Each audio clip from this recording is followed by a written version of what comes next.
Hello ladies and gentlemen, Envizion Revelations here to give critiques on the entries for the Mega Build Contest and give some general channel information. Sorry for the delay in getting this video out. I got caught up playing FTL, which I really suck at, but it's still a lot of fun. I'll be showing only a single image per entry as I review it, but I'm taking the entire build into consideration for the critique, as should you. First up, Jon Jon13, a returning winner from the weekly build contests. His build is a port city which features uncommon variety in building styles and layout. First, his ship, very artistically done, using varied blocks and old walls. The rudder was a very smart choice. Comes with its own lighthouse. Good use of the terrain, or editing the terrain to fit your needs. That poor townie on the mast. As far as the kitchen and masonry, having the nice decorative balcony on top, very ingenious idea. It looks wonderful. The plaza is nice, decorative. Apparently the townsfolk gather to feed the birds or throw coins in the water and make wishes. The Badger Arena is very unique and intimidating, and the hospital has a cool use of the roofing. Exceptional work, Jon Jon13. Our next entry comes from Des Vosges, another competitor from the weekly build contests. His build is a simple and lovely layout, a small town protected by a fort. A very frontier-feeling town. He has enough wheat to outlast a siege for months, and I'm fairly sure a jail is within the large structure of the fort for locking away any outlaws. It is evident through that a powerful and greedy government must rule over these poor sods, because the fort features a lovely garden and golden statues, as well as better building materials. A luxury that the townfolks do not share with their wooden hovels. I smell a revolt looming. I must say though that the use of a mod to have the stairs also face a different direction was a very good choice. Our most spacious entry comes from FBU, who has recreated Angkor Wat, or however it's pronounced. The largest temple in the world, I believe it is, and FBU does a great job of conveying that, utilizing almost the entire map, and a desert map no less. FBU's build is a true definition of the word mega. I see good detail in shape and in believable scale.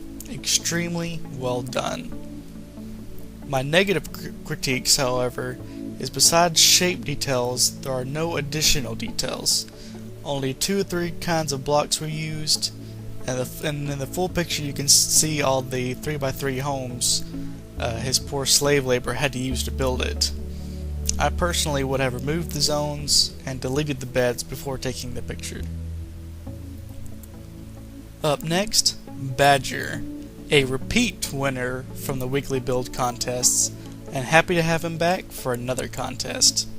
His build is simply a wonderful town. No added flair, no dungeon entrance in the side of a nearby mountain, just a true testament to the game it represents, towns. The overall layout is nice, every building gets to breathe. A very nice approach to the build is that some buildings are using the fireplace item, and others are using the burner, so that almost every building has a chimney, but only some are in use. It's a very creative idea. A common theme runs throughout the town while keeping a good variety in building materials, and includes a church. It's something that I personally really love. Churches and cathedrals in towns just really appeals to me. They look really nice no matter how big or small. Another thing I'd like to add as far as presentation of the final photo is that your townies are posed to represent everyday town life. Chit-chat and the daily gossip, visiting those who died prematurely. Very nice, Badger. Next up is Jacko, a newcomer to our forums, who has recreated the White House.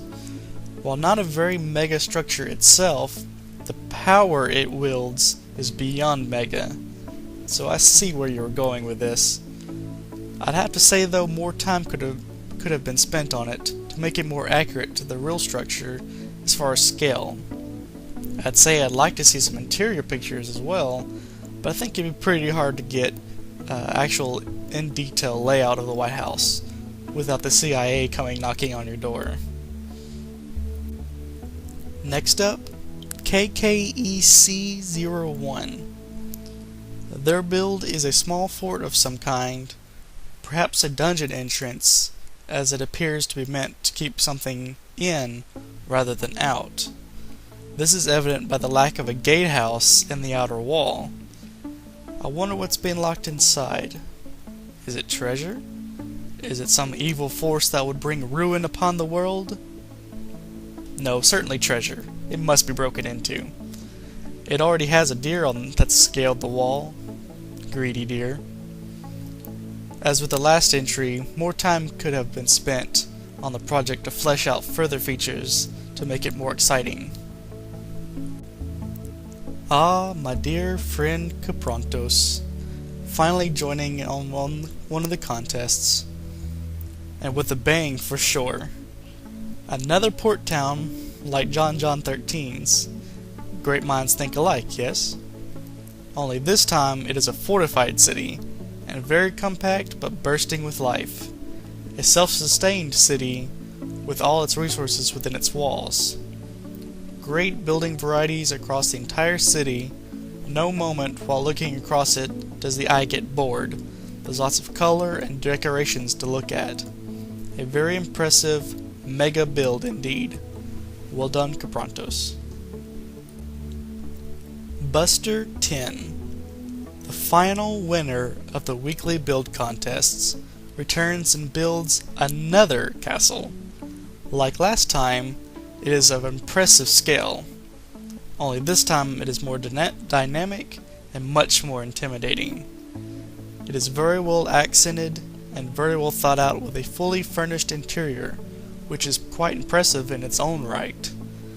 The use of windows is great, the aviary, the West Bastion chicken guard, always on duty, an all-around exceptional build, Buster 10. Next up, Yeti Chow, the other repeat winner of the weekly build contests.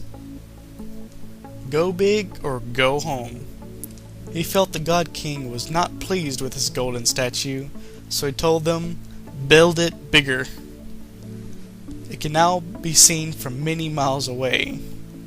Also theft-proof, a big plus. Good attention to detail as far as the shape, and I like the water base included.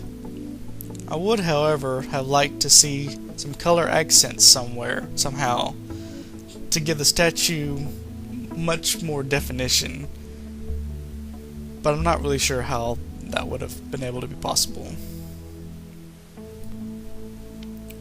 Our next entry comes from Spire 2000, whose town style is similar in that to Des Vosges, a small town protected by a fort. This town has a little more variety in building styles. I really like the barn and fort styles. An overall pleasing layout and execution. Every time I look at the fort though, the southern structure inside reminds me of my face when I saw that towns got greenlit on Steam. And our final entry comes from Tano Forham. His humble little airship platform. Humble, but mega. This is the first structure built in towns that I have seen that includes the idea of flying, with the exception of the floating islands from the town's .5 tests. I now feel that steampunk-inspired builds are a breath away. This build is well done, the pixel art face is great, it all looks great. Well done, Tano Forham. Well done, everyone. All the entries are magnificent. Thank you all for entering. It's been a great turnout. And good luck on this last day of voting. As far as future contests are concerned, we don't really have anything planned at this time. We just offered some really great prizes, and I'm sure there are others still to be awarded in the future. Be on the lookout for any notices on new contests or events. As a quick question though, I like to gauge the community's opinion. Do you prefer longer, more in-depth contests, or quick weekly contests like before? Please leave your answer in a comment on this video. As far as my channel, I'm always pretty busy with real life matters, contributing to my local community, and so on and so forth. But as my name would suggest, I have envisioned some great new content for towns. A whole series of content, as a matter of fact. But it all takes time, which I have little of. I really hope to get started on making these dreams come true, but you'll have to be patient. A large portion, it will even require your help, but we'll cross that bridge if we get there. In the meantime, it might be possible for me to make other, smaller, in-game content, and perhaps some FTL content with enough interest. Let me know below as well. One more thing. Thanks for everyone who has subscribed to me. It really means a lot. I've quickly approached 50 subscribers, a milestone in my book.